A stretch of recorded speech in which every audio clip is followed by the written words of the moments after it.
saludo a todo el país. Alex Vigo desde Palacio de Gobierno. Alex.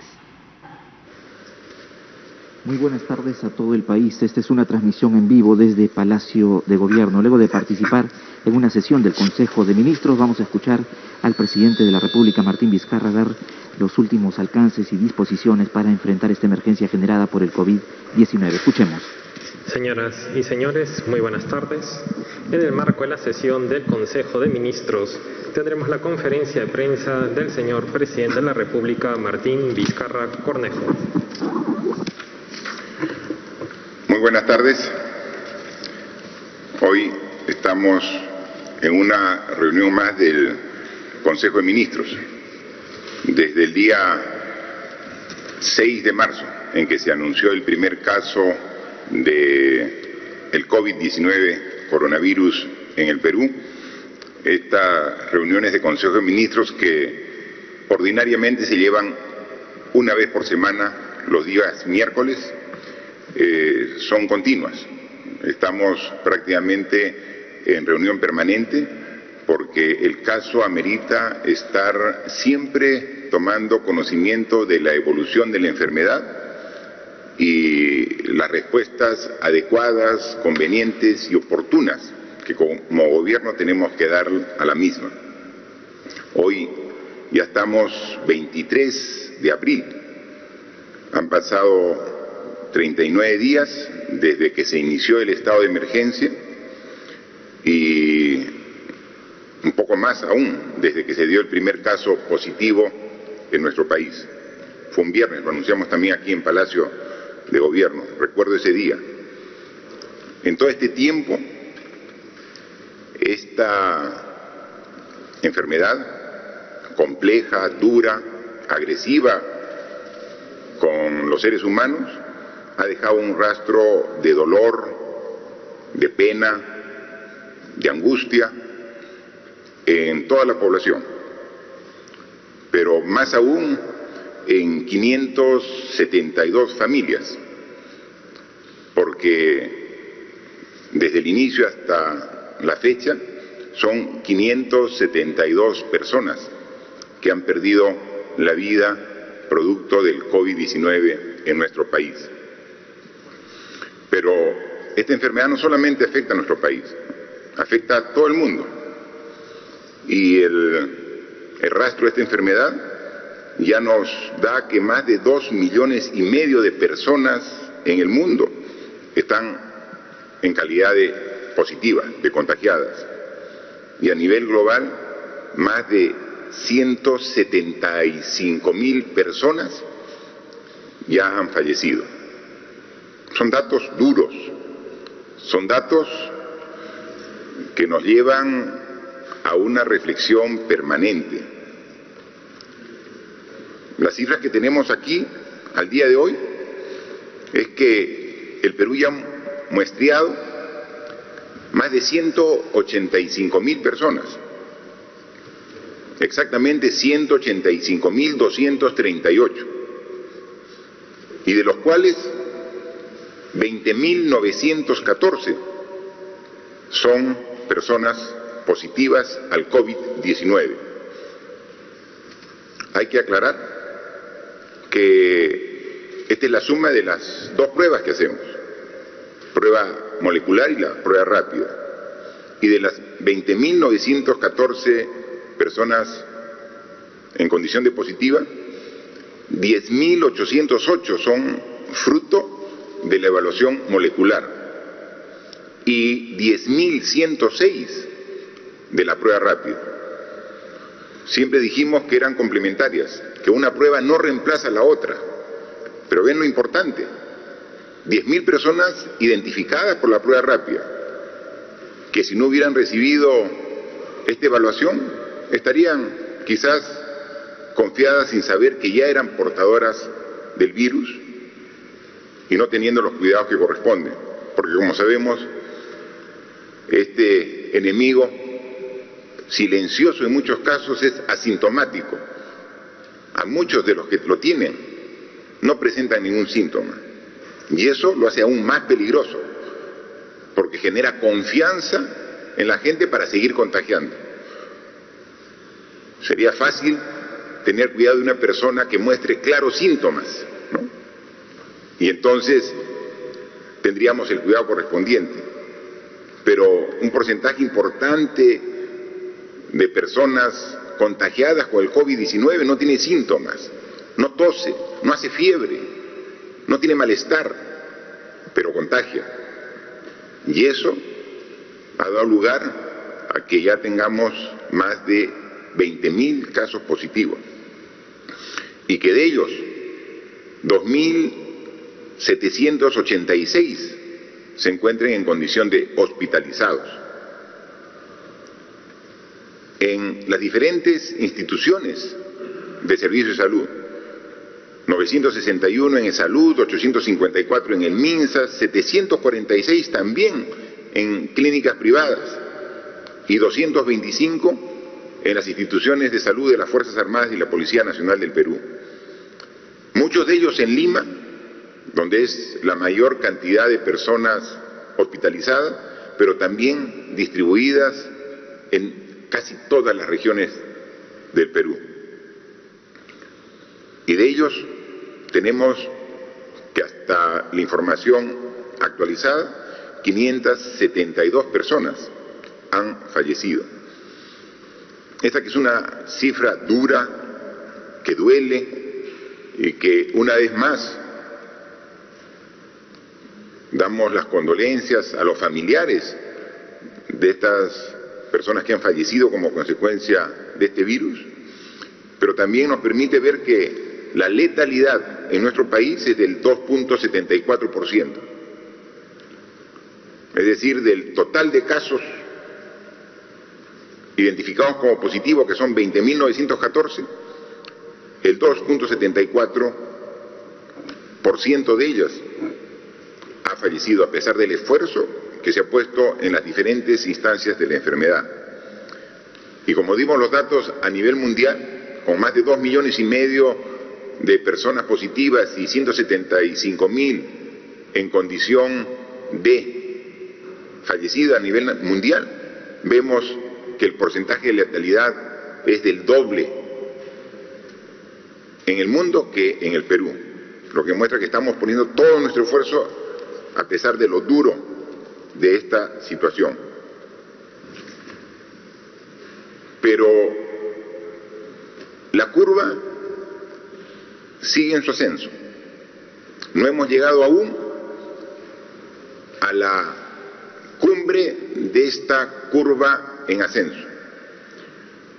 Y entonces, de manera responsable, después de escuchar los informes y recomendaciones de los entes técnicos, después de conversar también aquí con todos los miembros del Consejo de Ministros, y siendo consciente de que esta enfermedad nos obliga a no bajar la guardia, también nos obliga a tomar decisiones siempre pensando en el bien del país.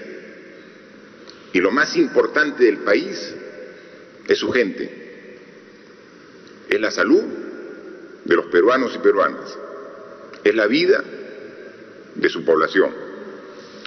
En consecuencia, la recomendación que una vez más acogemos pensando en lo mejor de los peruanos es extender el estado de emergencia por 2 semanas más.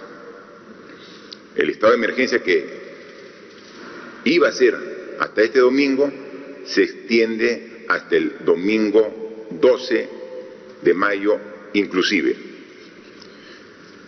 Son los esfuerzos, los sacrificios que tenemos que hacer todos para vencer esta enfermedad. Y solamente hay que tener en cuenta que las fechas que estamos dando para la culminación del estado de emergencia es para comenzar a reactivar y a reiniciar gradualmente las actividades que desarrollábamos antes del estado de emergencia. Pero ratifico una vez más, esta enfermedad nos obliga a cambiar nuestro estilo de vida, nuestras costumbres, nuestros hábitos. No es que la extensión del estado de emergencia solamente obliga a tener el cuidado en este periodo. Es algo que debemos tener muy claro todos los peruanos, que las reglas básicas, que son 3 las que hemos dado para evitar el contagio, tienen que respetarse por todos, inclusive mucho después que se levante el estado de emergencia. La higiene, el lavado de manos, el uso de la mascarilla cada vez que salgamos de nuestra vivienda y el distanciamiento de por lo menos 1 metro entre persona y persona cuando estamos en la calle, en el mercado, en la farmacia, en la tienda, en el banco. 1 metro de distancia. Eso debe ser ya una práctica habitual, permanente. Y como lo hemos dicho, por lo menos hasta que a principios del próximo año tengamos la vacuna que científicos de todo el mundo, con todo el esfuerzo, están elaborando. Es fundamental ello, es necesario. Mantengamos ese tipo de actitudes ahora, mañana y en los próximos meses para poder seguir combatiendo de manera adecuada este virus. Yo veía el día de ayer en un medio de comunicación escrito sobre una encuesta que se había hecho a todos los peruanos. Y los peruanos decían, conscientes de la situación actual,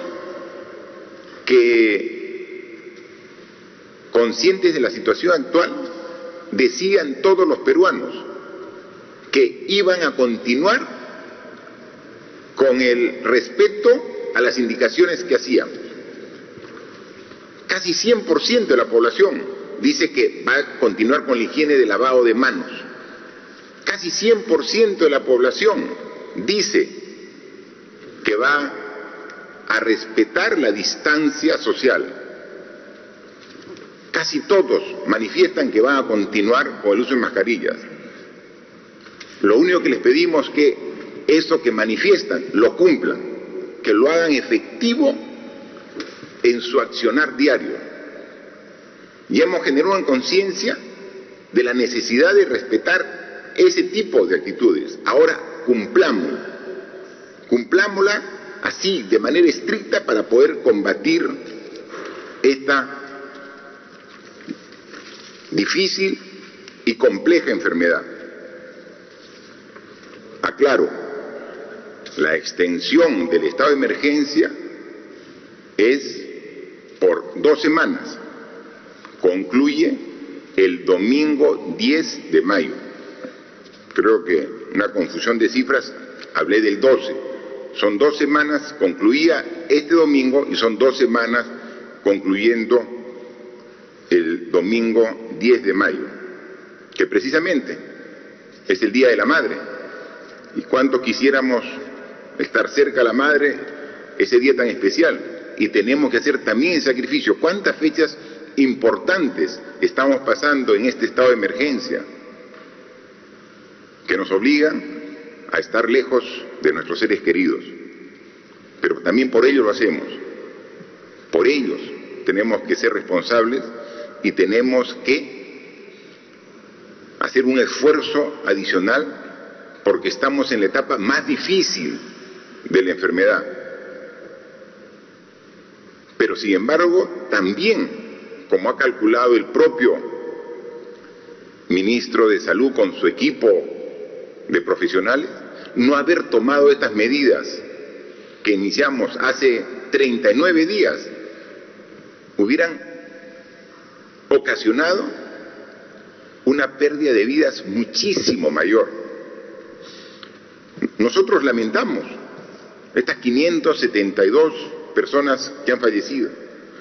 Vemos países que tienen sistema de salud muy superior al nuestro, que cuentan por miles y pasan los 10.000 fallecidos en un periodo similar de la enfermedad que venimos sufriendo todos en conjunto.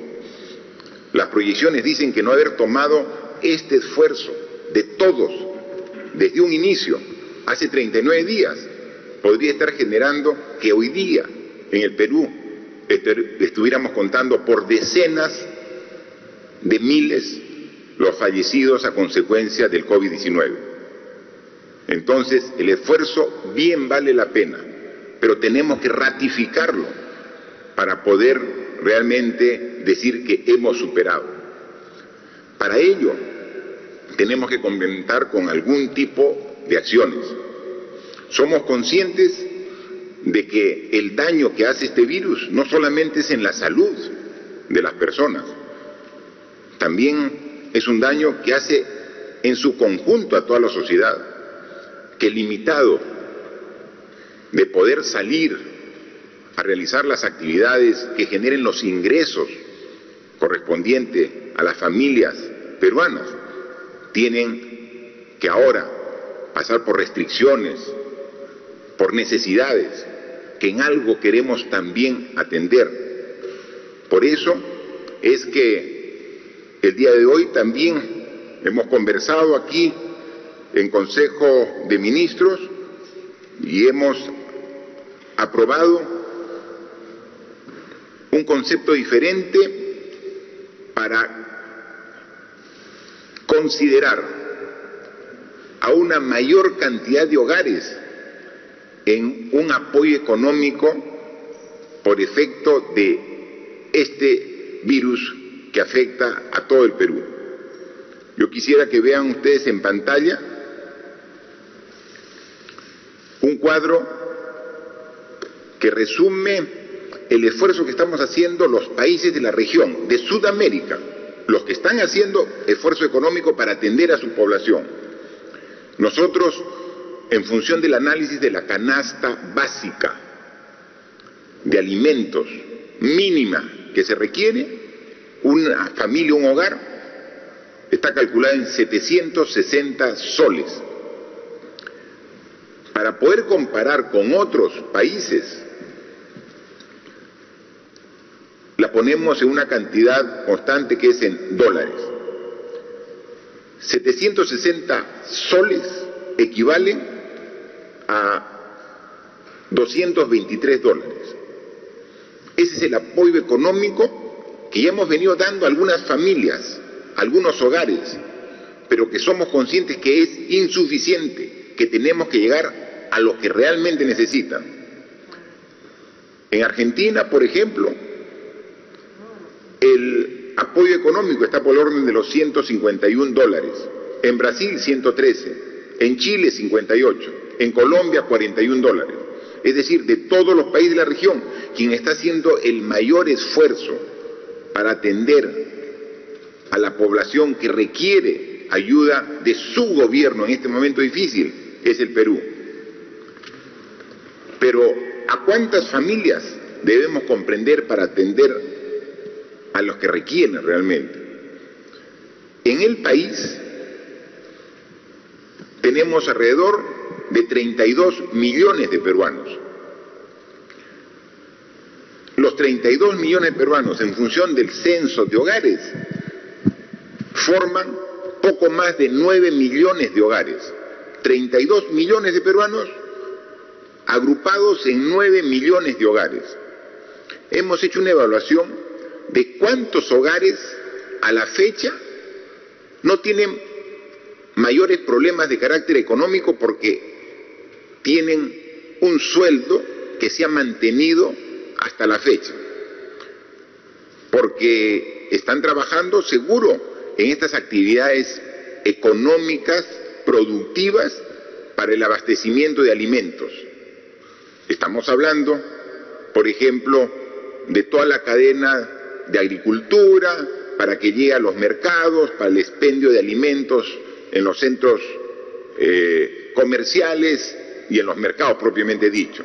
Los que atienden todo el tema farmacéutico, todos los trabajadores que están ahorita en planilla y siguen trabajando, y ellos son los privilegiados en esta circunstancia en el sistema bancario, financiero.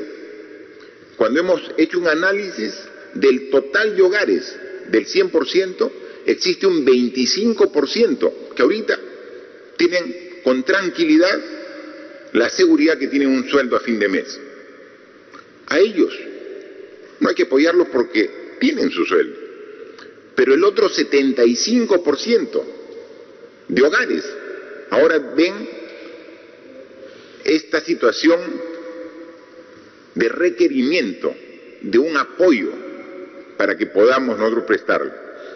Esto constituye 6.800.000 hogares que no están ahorita en planilla y que muchos tenían trabajo independiente, muchos tenían trabajo informal y que ahora ven resentido su ingreso al hogar en esta etapa de estado de emergencia. En consecuencia, el análisis ahora lo hemos planteado de diferente manera. No buscar a las familias más vulnerables que menos tienen para ahí focalizarlos. Nos quedábamos cortos y esto lo hemos evidenciado. Ahora tenemos que ver el total de familias y excluir a las que están con sueldo. Nos quedan 6.800.000 hogares. A ellos hemos dispuesto que el Ministerio de Economía y Finanzas asigne el bono de 760 soles. En algunos casos ya hemos comenzado, pero todavía de manera parcial. A través del MIDIS hemos dado solo 380 a 2.200.000 familias. Tenemos que completarlo, pero tenemos que hacerlo ya. A través del Ministerio de Trabajo hemos dado un bono de 380 soles, un bono económico, a 525.000 trabajadores independientes. Pero si vemos 2.200.000 y sumamos 500, tenemos 2.700.000, donde un apoyo parcial, 50%. A ellos hay que completarles el 100% y llegar a estos 6.800.000 hogares con los 760, para que todo hogar tenga este respaldo para esta etapa de transición que queremos llegar, para que gradualmente podamos iniciar las actividades económicas de todas las regiones del país. El monto total de este esfuerzo representa más de 5.000 millones de soles. Pero tenemos que hacer ese esfuerzo porque es el momento de atender a las familias que ahora responsablemente tenemos en esta última etapa de respetar la cuarentena para lograr que por fin comience a bajar la cantidad de personas afectadas por el COVID-19. Entonces, una vez más, este esfuerzo es una muestra de lo que dijimos al inicio, que no vamos a escatimar ningún tipo de esfuerzo para atender lo que demande el enfrentar esta terrible enfermedad, que juntos tenemos que hacerlo. Entonces, si ya nos hemos esforzado todo este tiempo, continuemos estas 2 semanas más, pero hagámoslo a conciencia, respetando estos criterios básicos. Al inicio se veía escepticismo, se decía que no, que era una exageración. Ahora cuando vemos los efectos en un porcentaje importante de la población, se dan cuenta que se tomaron las medidas adecuadas en el momento adecuado, porque el sistema de salud precario que tiene nuestro país, sin esas medidas, imagine cómo estaría.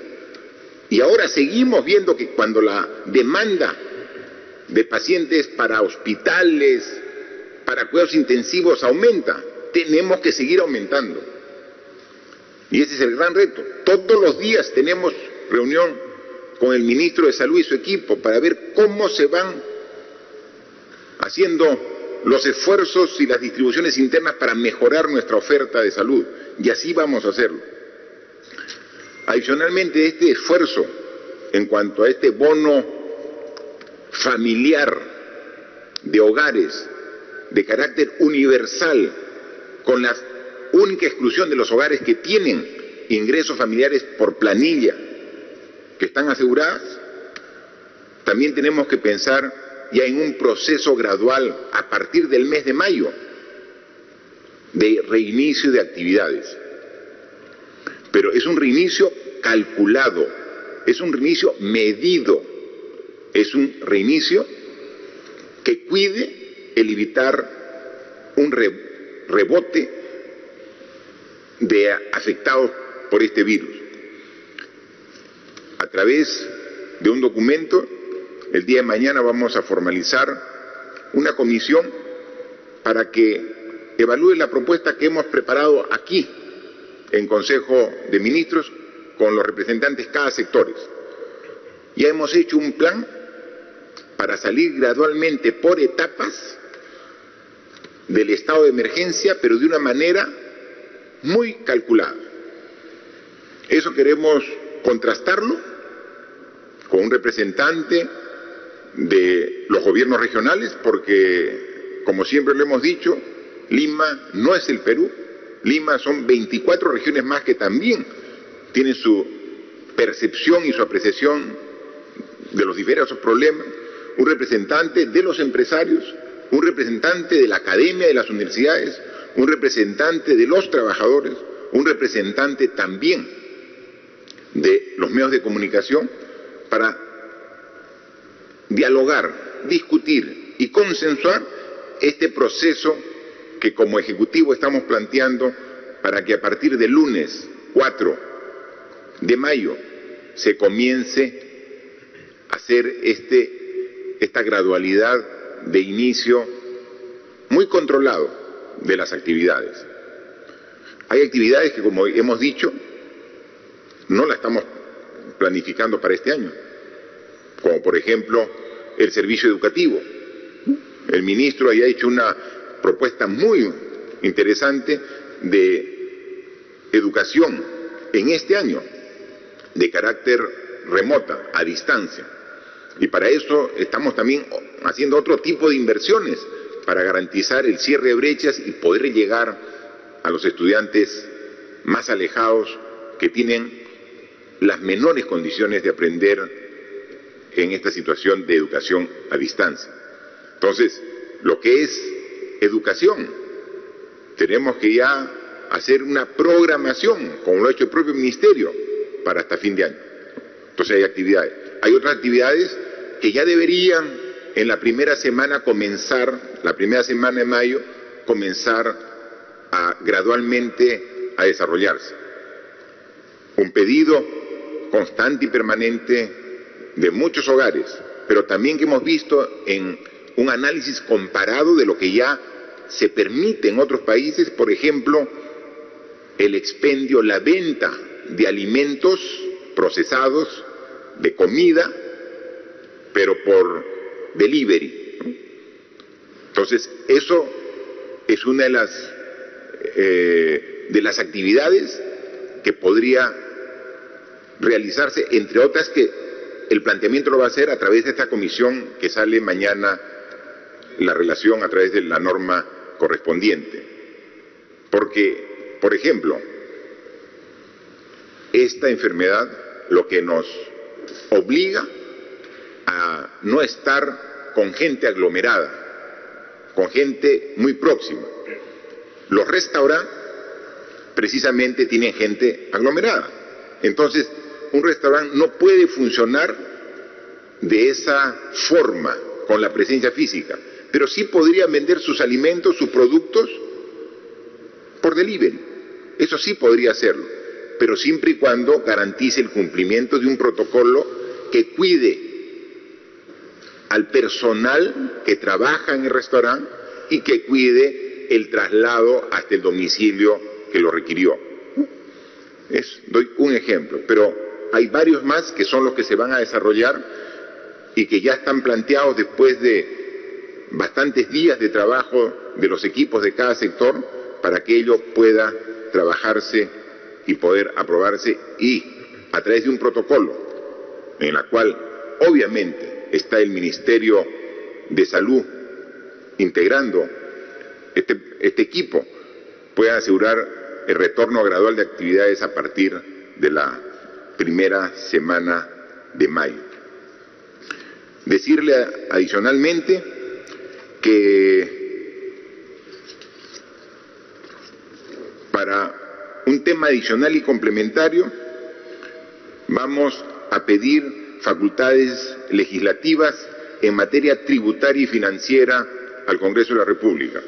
Nosotros, al inicio de esta enfermedad, como ustedes saben, pedimos al nuevo Congreso facultades legislativas y nos las fue otorgada.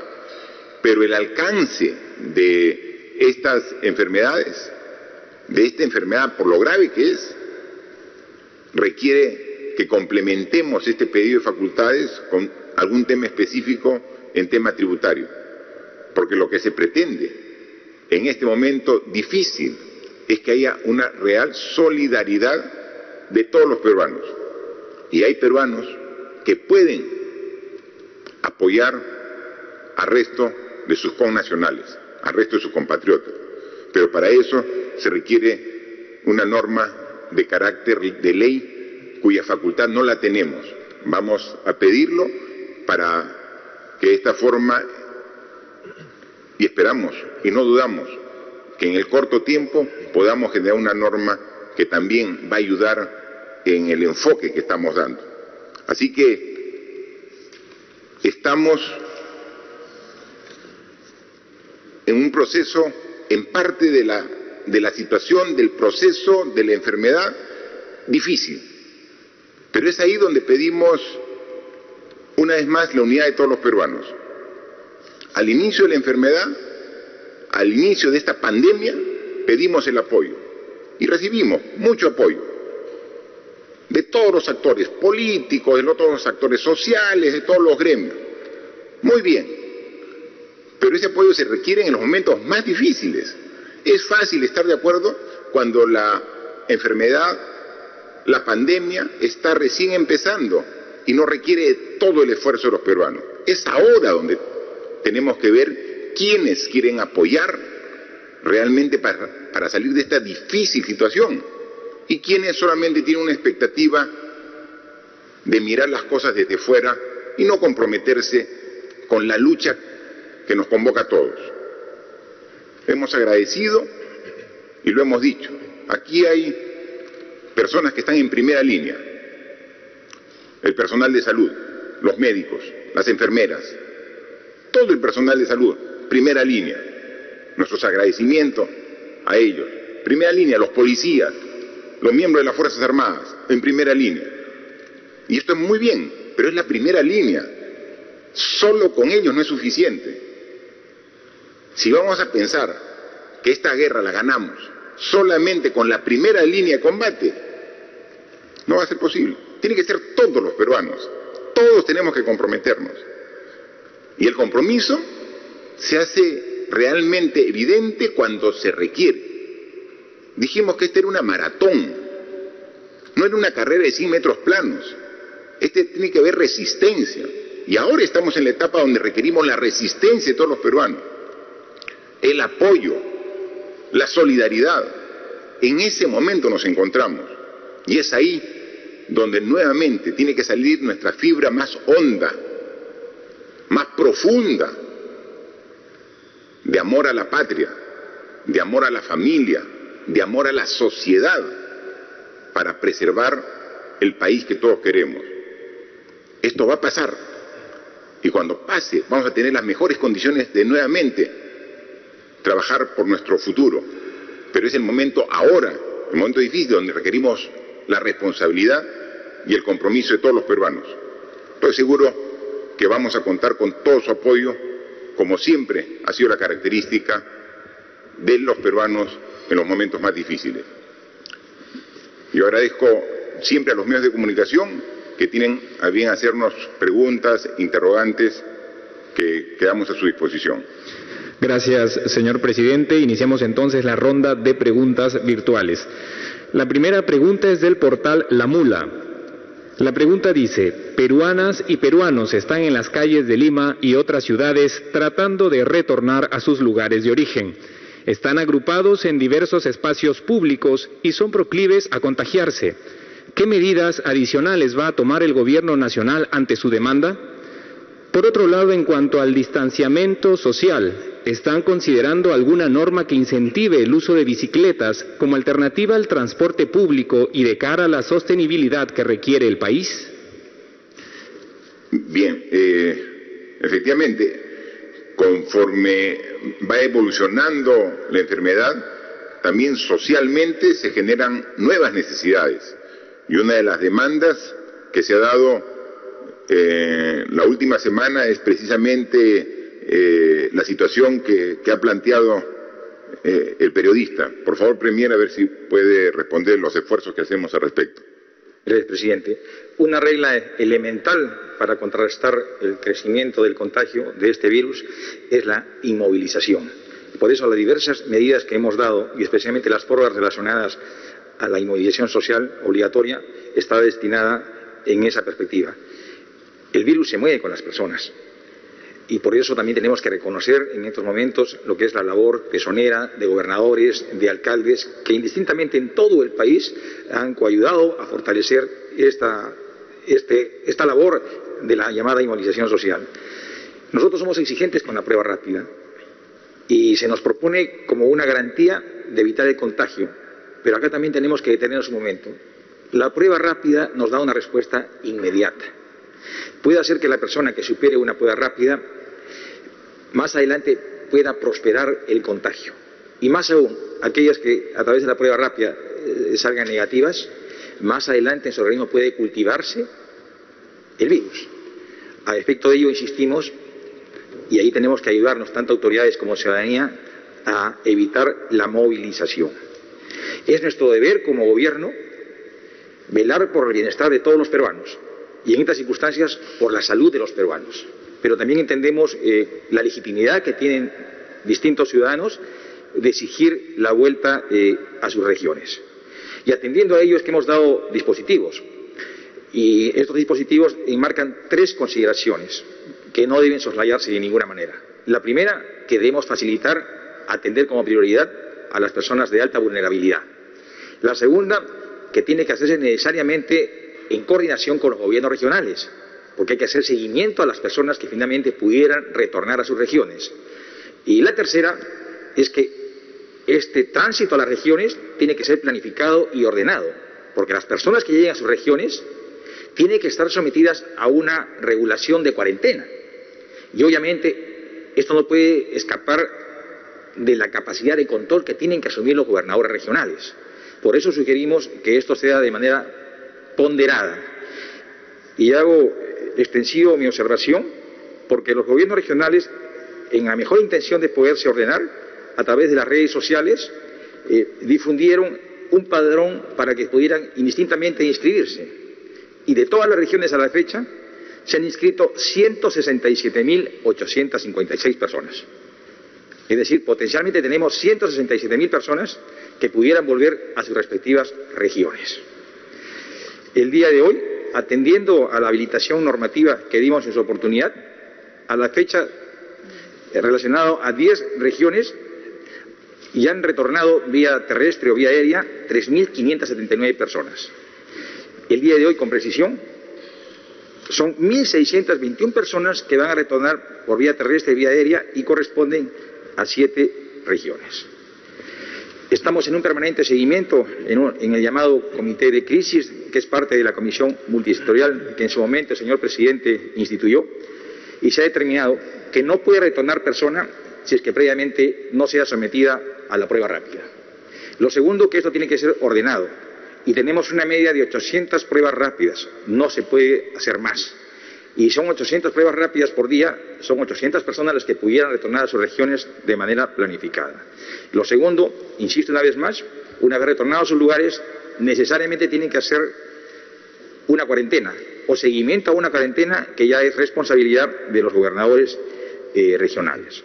Asimismo, también un argumento bastante sostenido es que muchos quieren retornar por sus condiciones socioeconómicas bastante delicadas en estos momentos. A efecto de ello, el señor presidente acaba de anunciar del bono familiar universal, que es un dispendio económico importante que tiene que ayudarnos a que las personas no acudan a una corriente masiva de desplazamientos al interior del país. La respuesta que estamos dando a contrarrestar el contagio es una respuesta de Estado. Y en esa respuesta de Estado todos tenemos que sentirnos involucrados. Estado no solamente es el gobierno nacional, son los gobiernos regionales y los gobiernos locales, pero Estado también son los ciudadanos y tienen que ayudarnos a que este enorme esfuerzo de inmovilización que se han hecho en estas últimas prolongadas semanas se mantenga. Se ha dispuesto una inmovilización por 2 semanas más hasta el domingo 10 de mayo. Y obviamente sería poco productivo si es que no nos alineamos a las disposiciones que está librando el gobierno. Y la premisa básica, reitero una vez más, es evitar todo tipo de movilización social. Pero también me permito hacer una invocación a la ciudadanía. Las autoridades indudablemente tenemos una responsabilidad, pero los ciudadanos también. Tenemos que organizarnos. Voy a hacer uso de un mensaje muy usual en estas últimas semanas. Esto es una guerra y la guerra la ganamos todos. Por consiguiente, todos tenemos que sentirnos involucrados, las autoridades y también los ciudadanos, a través de juntas vecinales, comités barriales, ayudarnos. Hoy más que nunca tiene que resurgir el lado más sensible de todo buen peruano, que es su solidaridad, que es ese espíritu humanista de poder ayudar al prójimo. No hay comida, hay desatención en salud, no hay abrigo, todos tenemos que ayudarnos.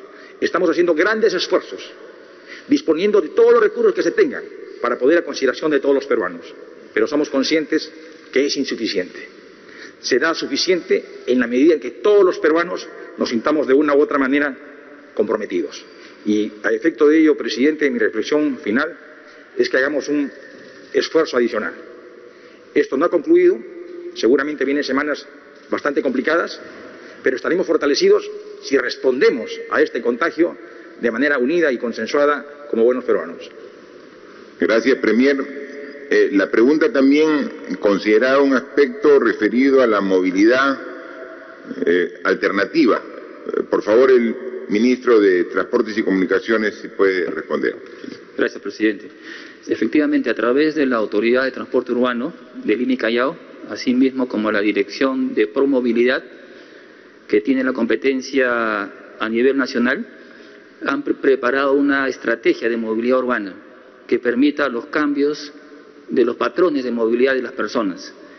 En tal sentido, en esta oportunidad permite también fomentar el uso de las bicicletas y sobre todo las bicicletas populares, a efecto de permitir que los sectores de menores ingresos de la ciudad puedan acceder a estas bicicletas populares y se puedan movilizar hacia su centro de trabajo, hacia los hospitales, hacia las escuelas. Entendemos que tenemos que ofrecer como Estado alternativas de desplazamiento a las personas y que permita, en cierta manera, poder no ir utilizando los sistemas de transportes masivos, dado de que vamos a continuar con estas medidas de distanciamiento social, cumpliendo los protocolos de salud. Y en tal sentido vamos a implementar a través de la Autoridad de Transporte Urbano, a través también de Promovilidad, en estos planes, en esta estrategia de cambio de movilidad urbana para las personas, carriles exclusivos en la ciudad, que permitan el uso de las bicicletas.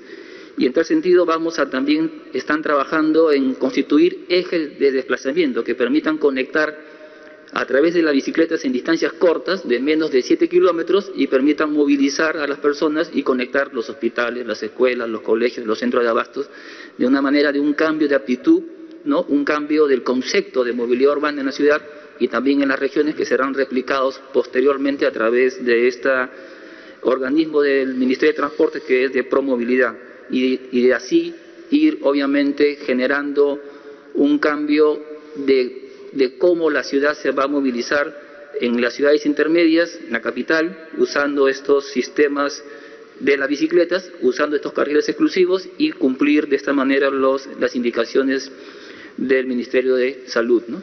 Gracias. Muchas gracias. La siguiente pregunta es de Latina.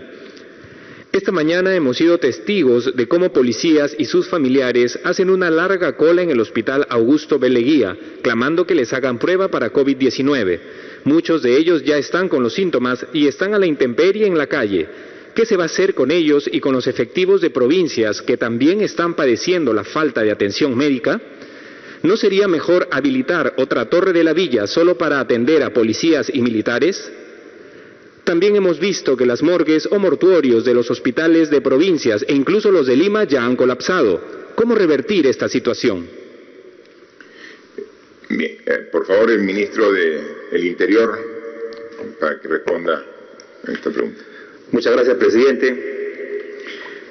Yo quiero informar al país de que la Policía Nacional la constituyen 130.000 efectivos.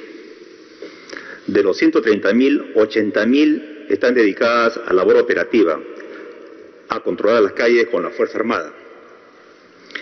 De estas personas se han contagiado alrededor de 1.300, que constituye el 1.6.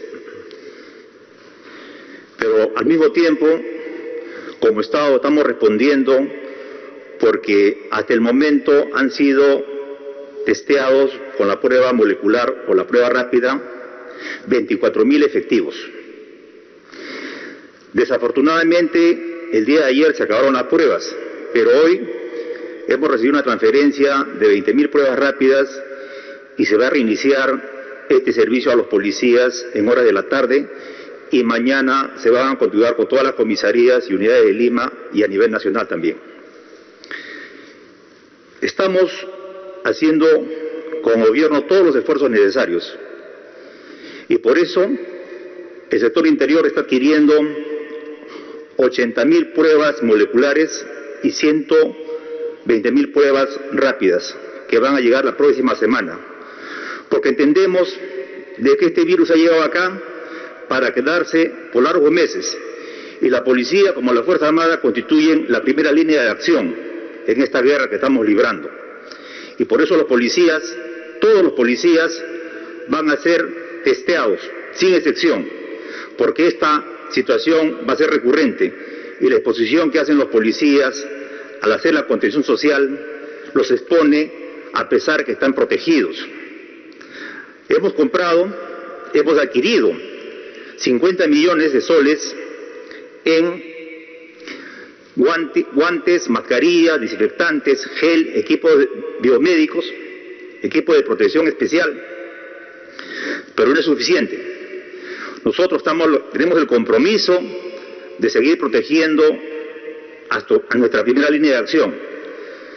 Estamos tensionando todas nuestras fuerzas, haciendo convenios con clínicas privadas, implementando más habitaciones para contagiados en otros lugares del país. Pero yo quiero lanzar un mensaje a los policías nacionales. Hemos librado guerras similares en el pasado. Es hora de demostrar de qué madera están hechos los policías de corazón. Yo sé que son momentos complicados, pero tengan la tranquilidad que este gobierno no los abandona. No hagan caso a voces apocalípticas, a voces pesimistas. Vamos a salir de este problema. Van a estar protegidos, están siendo protegidos. Y con esto quiero una vez más renovar el compromiso que tenemos. No va a haber policías que estén abandonados por este gobierno, a pesar de todas las complicaciones que se presenten en el momento. Vamos a salir de esto, confíen. Mañana empieza nuevamente el testeo de pruebas rápidas en Lima y a nivel nacional.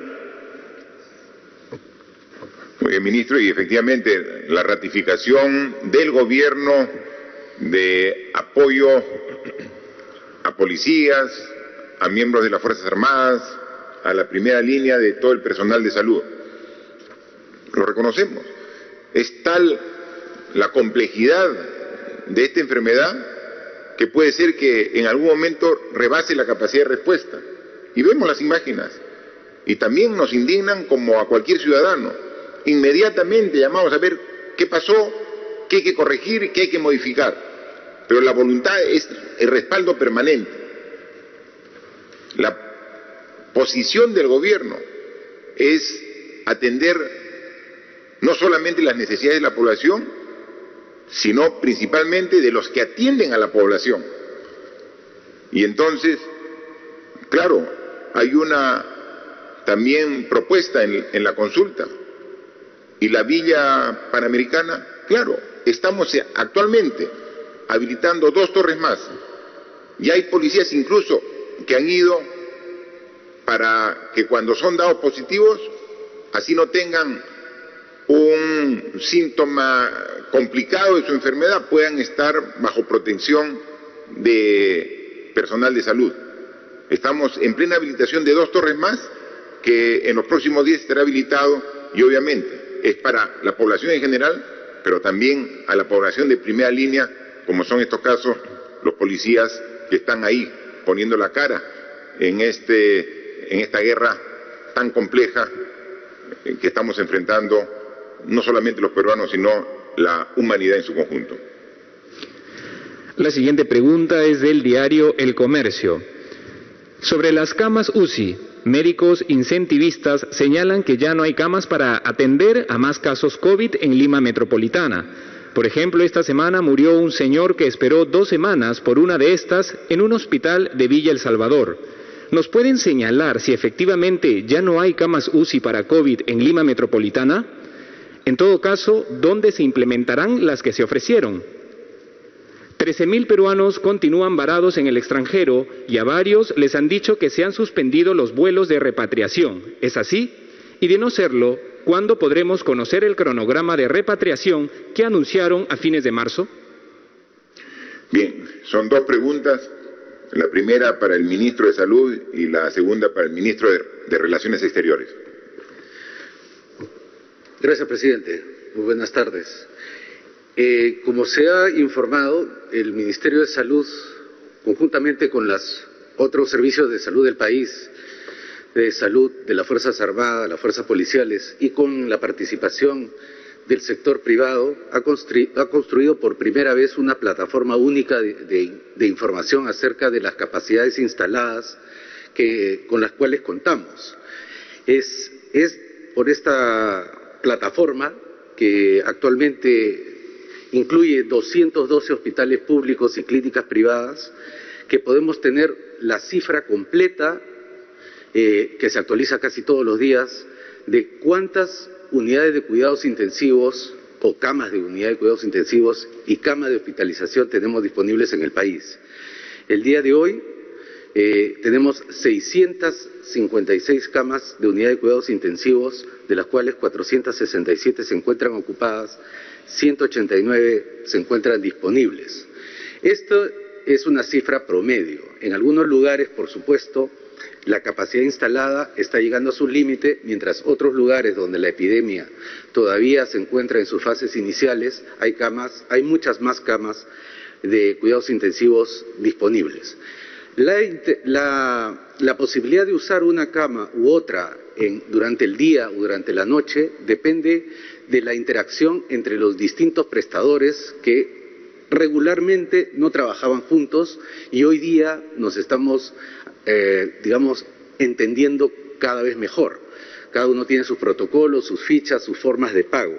Incluso en la última semana hemos aprobado un decreto de urgencia a través del cual se habilita el intercambio prestacional, la posibilidad de que toda persona, independientemente de quién sea su asegurador, el SIS, el Salud o un seguro privado, pueda atenderse en otro servicio, ya sea privado de salud o del Ministerio, la cual era una de las principales barreras para poder utilizar el sistema en todo su potencial. Quisiera aprovechar adicionalmente este momento para anunciar que hemos, vía una iniciativa también público-privada, estamos tratando de cubrir la demanda de atención de consulta externa, que está en este momento limitada porque el primer nivel de atención, tanto público como privado, sufre limitaciones por la movilidad o por la limitación de personal.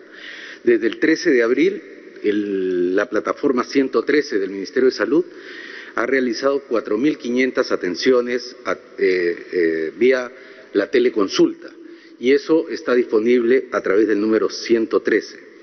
A su vez, el día de ayer, debido a la gran demanda que estamos teniendo en todo el país, hemos declarado la alerta roja en todos los establecimientos de salud para poder movilizar a los recursos humanos, que es el principal recurso para poder ofertar el servicio. Anoche hemos tenido una muy fructífera reunión con el Colegio Médico del Perú, al cual le hemos informado en detalle, y ellos a su vez informarán a la sociedad, a las sociedades científicas, a las sociedades de los médicos y a las sociedades de los profesionales, cómo es que se construye la base de datos de tanto de las camas disponibles para hospitalización, para unidad de cuidados intensivos, la telemedicina y el relanzamiento de la actividad del primer nivel de atención, señor presidente. Gracias. Por favor, canciller. Sí, señor presidente. Desde el día 17 de marzo, en que se cerraron las fronteras y se suspendieron los vuelos comerciales, se han repatriado al Perú 12.000 compatriotas. Esto ha sido producto de un gran esfuerzo del gobierno de diversas instituciones y fundamentalmente aprovechando vuelos de Estado de países amigos que vinieron a repatriar a sus nacionales que estaban en nuestro país. En estos días ya prácticamente no existen estos vuelos de Estado, porque ya se han repatriado la inmensa mayoría de turistas que estaban en el Perú, cerca de 30.000, con un gran esfuerzo también que ha involucrado diversas instituciones del país. Así que en esta nueva situación somos conscientes de que todavía hay compatriotas por repatriar y que en muchos casos están pasando situación difícil, y a través de nuestros consulados y embajadas los estamos apoyando. En este contexto tenemos que ser mucho más creativos, tenemos que encontrar fórmulas donde pueda haber algún tipo de cofinanciamiento, trabajar con otros países que también tienen varados. Este es el caso, por ejemplo, de Sudáfrica, donde hay compatriotas hace mucho tiempo que están esperando para retornar a nuestro país. Estamos trabajando con la Embajada Argentina, también posiblemente con un grupo de compatriotas mineros que están en Zambia. O sea, tenemos que trabajar estas fórmulas creativas. Estamos en una etapa mucho más difícil, por esto que he señalado, pero no hemos bajado la guardia. Seguimos trabajando, señor presidente. Muy bien, gracias. Por favor, la siguiente. La siguiente pregunta es de RPP. Diversos medios de prensa hemos evidenciado que estas preguntas, sorteadas al menos una hora antes de sus conferencias, no pueden abordar los temas sobre los que usted expone. Comprendemos que el Gobierno hace todos los esfuerzos para transparentar su información, pero en la misma línea de claridad quisiéramos saber si han evaluado que las preguntas de la prensa puedan hacerse en vivo y no antes de cada conferencia. Bien. Si ustedes pueden siempre analizar y comparar la forma de relacionarse de presidentes de otros países en momentos tan difíciles como el que también ellos están sufriendo con la pandemia del COVID-19, podrán ver que no hay un presidente que con sus ministros haya estado tantas veces dando la cara, explicando la situación y adicionalmente recibiendo las preguntas de los medios de comunicación. Más o menos, haciendo un cálculo aproximado, hemos tenido más o menos 35 conferencias de este tipo desde que iniciamos hace 39 días el estado de emergencia. Y en esos 35 oportunidades hemos respondido más de 200 interrogantes de los medios de comunicación. Miren el esfuerzo que nos corresponde hacer para comunicar sobre todos los acontecimientos que se van sucediendo sobre el coronavirus. Y hemos dicho de que esta situación es excepcional, en consecuencia también obliga a tomar medidas excepcionales. Ustedes, los medios de comunicación, saben que no solamente aquí en Lima, sino en los innumerables viajes que he hecho al interior del país, siempre he estado frente a frente, cara a cara con los periodistas, en una relación franca, sincera, directa con todos los periodistas. Pero esto nos obliga precisamente a tomar medidas excepcionales mientras que dure esta enfermedad. pero no queremos romper el vínculo con los medios de comunicación y por eso les pedimos, y es un sorteo totalmente transparente de los medios de comunicación que están inscritos en el portal de Palacio de Gobierno. Y entonces pueden participar, han visto, de manera plural y preguntar, y respondemos, o hacemos el esfuerzo de responder todas las preguntas que hacen. Y dicen, pero no podemos preguntar exactamente lo que hoy día se dijo. Pregunten mañana. O sea, si hacemos muy frecuentes este tipo de conferencias de prensa. Entonces, lo que quedó pendiente porque fue un anuncio el día de hoy, lo pueden preguntar al día siguiente. O si no, este tipo de presentación es complementada con entrevistas que tienen los ministros permanentemente en los diversos medios de comunicación. Y ellos llevan la voz de gobierno. O sea, el presidente y los ministros llevan la voz del gobierno, son voceros oficiales de gobierno. Cualquier tema, yo estoy seguro que tienen toda la amplitud y la voluntad de responder cualquier inquietud de la prensa. Así que este gobierno respeta la libertad de prensa, respeta a todos los medios de comunicación, incluso a los que critican y a los que son severos con el gobierno, igual lo respetamos y atendemos sus preguntas y con gusto lo respondemos cada una de ustedes cuando son canalizadas a través de este mecanismo. Gracias, señor presidente. Para culminar esta ronda tenemos la pregunta de la Asociación de Prensa Extranjera en el Perú. Presidente Vizcarra, la Comisión Económica para América Latina y el Caribe, CEPAL, dijo el martes que las economías de América Latina caerán este año un 5.3%, golpeado por el coronavirus, incluido Perú con un retroceso de 4%. ¿Coincide con esta proyección para el caso peruano? En todo caso, ¿cuándo comenzaría a recuperarse el país o cómo ve la economía peruana en el 2021? Debido a la crisis por la pandemia, el gobierno considera, como han sugerido algunos políticos peruanos, implementar un impuesto solidario a los más ricos del país, donde según la revista Forbes, 6 grupos económicos acumulan casi 12.000 millones de dólares.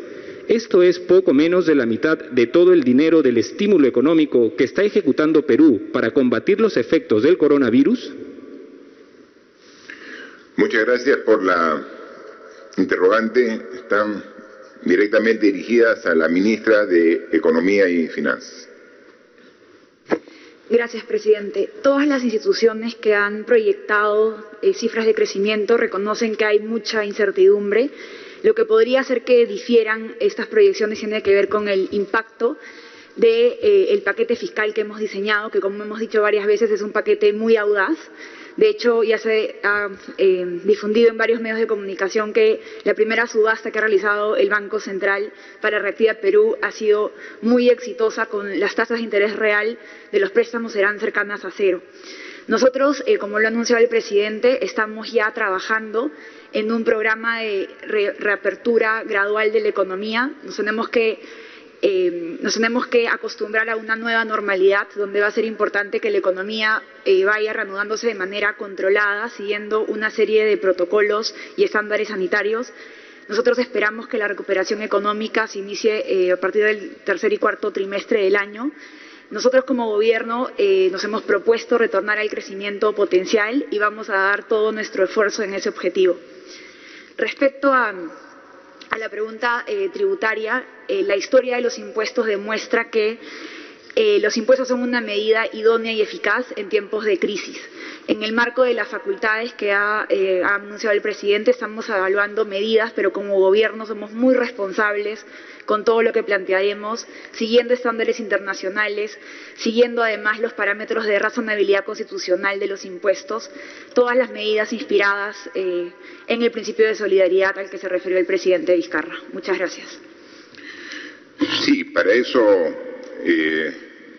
estamos ya trabajando el pedido de facultades legislativas al Congreso de la República e inmediatamente simultáneamente vamos a estar preparando el decreto legislativo porque no hay tiempo que perder.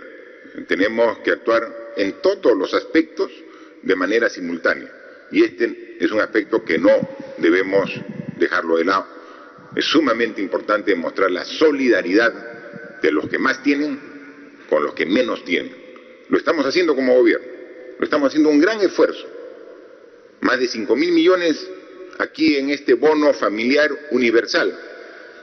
Sabemos que lo más difícil de este bono es la operatividad del mismo, porque está la decisión tomada, está el presupuesto asignado, están las familias, hogares determinados. El problema es cómo físicamente le hacemos la transferencia, cuando más de la mitad de estos hogares no tiene ninguna cuenta, ninguna tarjeta bancaria, o sea, no tiene relación con ninguna entidad bancaria.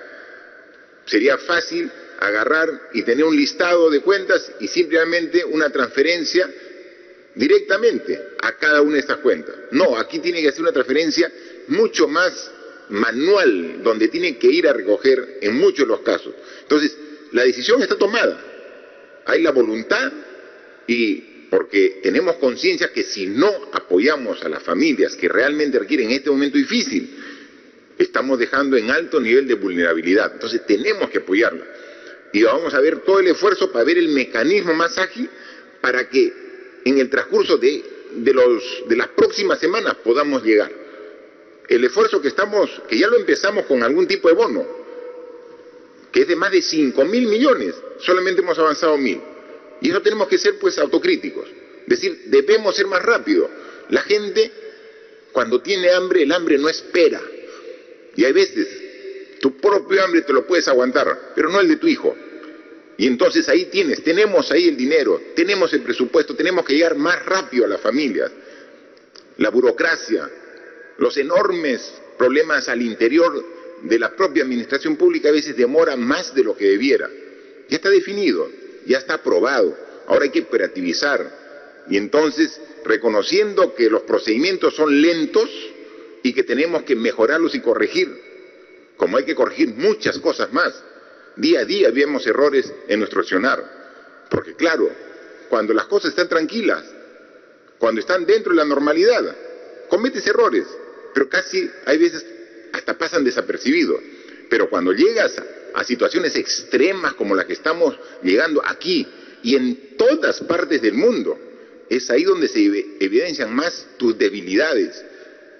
Pero esa debilidad o te hace correr o escapar o te hace parar fuerte y enfrentarla. Eso tenemos que hacer los peruanos. Vemos día a día las debilidades que salen a la luz de un sistema administrativo desfasado que necesita modernizarse y que necesita ser mucho más práctico. En el camino, en el proceso lo estamos corrigiendo, pero atendiendo las necesidades. Entonces, entre más problemas tengamos, tenemos que ser más creativos para encontrar solución a los problemas. Pero adicionalmente, además de creativos, tenemos que poner más fuerza para enfrentar a los problemas que se ponen más difíciles. Vamos a llegar con este bono. Es difícil la operatividad. Hemos aprendido en estos bonos que se han demorado y hemos ido entregando. Pero cada vez que nos demoremos un día o una semana en la entrega de ese efectivo, de ese bono económico, pensemos que hay familias que están esperando para satisfacer sus necesidades básicas elementales. Ahí tenemos que redoblar esfuerzos para trabajarlo.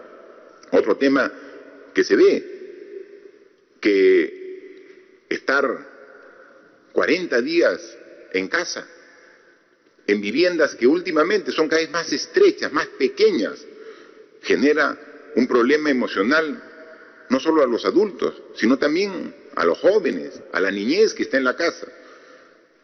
Con justa razón el ministro de Educación ha pedido que, si bien las clases, la educación va a ser a distancia, para evitar de que se junten los niños en 30, 40 en un aula, también hay que buscar una forma para permitir que los niños salgan una vez al día a dar una vuelta si hay un parque cerca, o por lo menos dar una vuelta a la manzana de su lugar donde viven. Eso se está conversando con el ministro de Salud para que, sin poner en riesgo el contagio del niño y que luego lleve el contagio a la casa, tomando los cuidados correspondientes, hay que buscar un mecanismo, un procedimiento que lo está trabajando el Ministerio de Educación, el Ministerio de Salud, para ponerlo ya en práctica y a partir ya de la próxima semana, o si puede antes, lograr un mecanismo para que salga, que tome aire, que vea el ambiente, que es muy importante para la salud emocional también de todos los que están en casa. Hay mucho por hacer, Y todo eso uno lo va conociendo de las propias necesidades que se van presentando. Este tipo de necesidades no lo teníamos la primera semana o segunda semana, pero ya pues 40 días tenemos que dar planteamientos para esos casos, como para muchos casos más.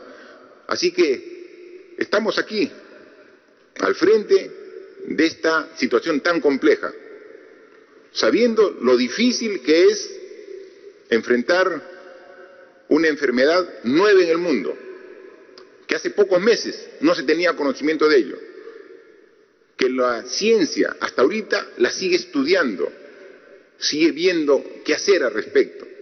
Mientras que eso ocurre, nosotros tenemos que estar al frente, mejorando la capacidad de respuesta, corrigiendo las deficiencias, asumiendo errores en el proceso, pero siempre con la convicción de que vamos a salir adelante, que esta guerra, como muchas otras en el pasado, la vamos a ganar. Los peruanos vamos a salir adelante. Son momentos difíciles, sí, son momentos duros, sí, muy duros, pero tenemos que ser más fuertes que el problema para poder salir adelante. Lo vamos a hacer con la ayuda y con la unión de todos los peruanos. Muchas gracias. Señoras y señores, entonces del jefe de Estado de mejorar en la capacidad de respuesta y detalles sobre este bono universal familiar con el cual se espera llegar a 9 millones de hogares vulnerables en el país. Adelante con más detalles, colegas en estudios.